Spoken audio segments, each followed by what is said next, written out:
Most of you don't know that coronavirus as a model of a pathogen was isolated in 1965.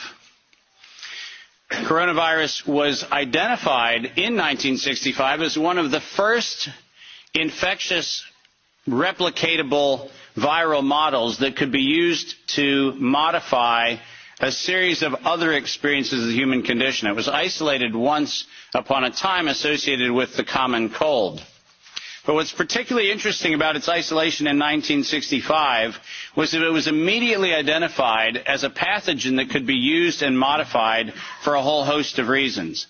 And you heard me correctly, that was 1965. And by the way, these slides are public domain. You're welcome to look at every single reference. Every comment that I made is based on published material, so do make sure that you look at those references.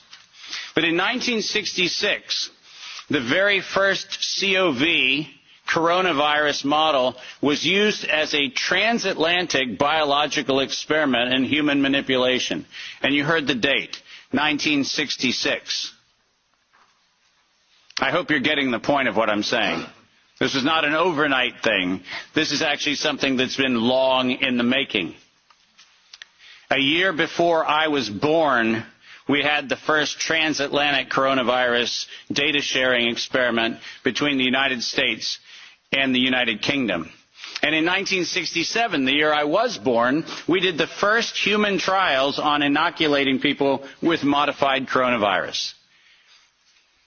Isn't that amazing? 56 years ago, the overnight success of a pathogen that's been 56 years in engineering. And I want that to chill with all of you. Where were we when we actually allowed, in violation of biological and chemical weapons treaties, where were we as a human civilization when we thought it was an acceptable thing to do to take a pathogen for the United States and infect the world with it? Where was that conversation? And what should have been that conversation in 1967? That conversation wasn't had. Ironically, the common cold was turned into a chimera in the 1970s.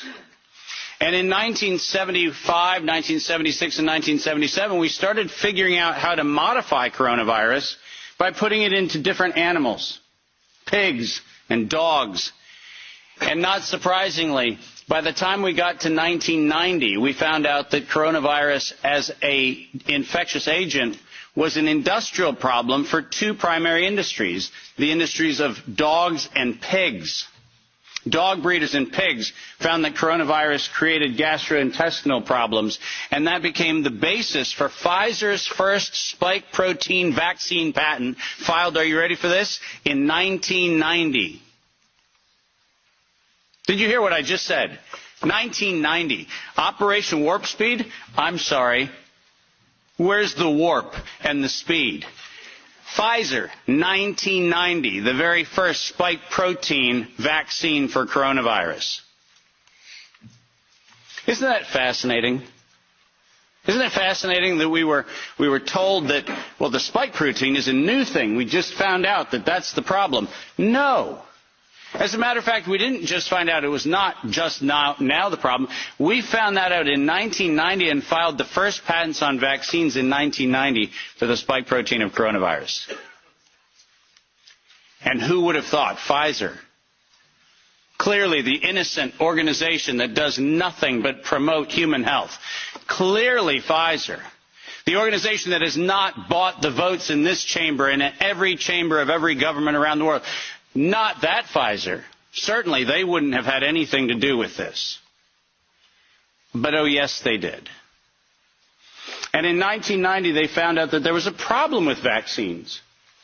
They didn't work. You know why they didn't work?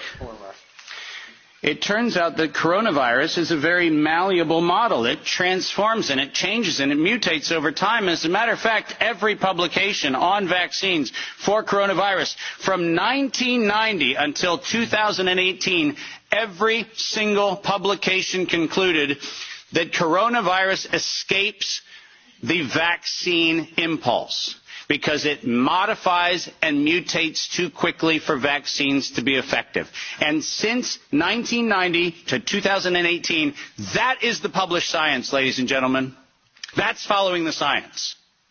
Following the science is their own indictment of their own programs that said it doesn't work. And there are thousands of publications to that effect, not a few hundred, and not paid for by pharmaceutical companies. These are publications that are independent scientific research that shows unequivocally, including efforts of the chimera modifications made by Ralph Baric in the University of North Carolina, Chapel Hill. All of them show vaccines do not work on coronavirus. That's the science. And that science has never been disputed. But then we had an interesting development in 2002. And this date is most important.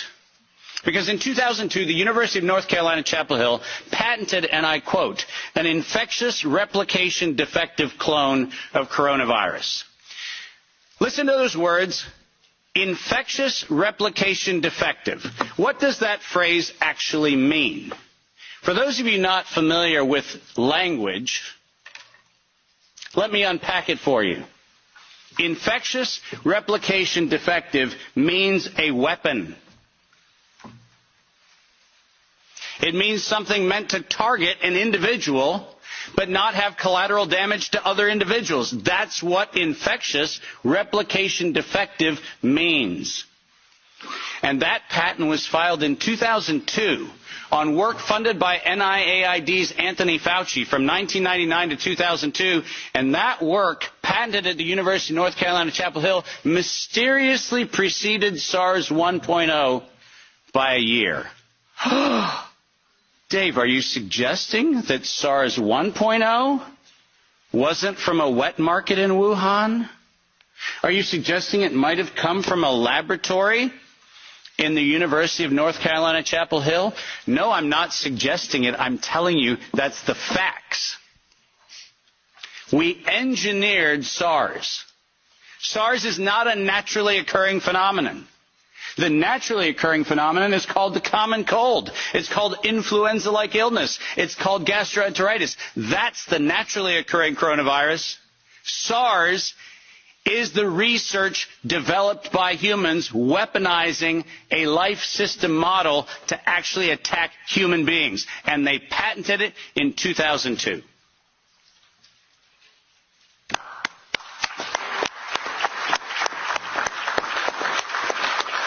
And in 2003...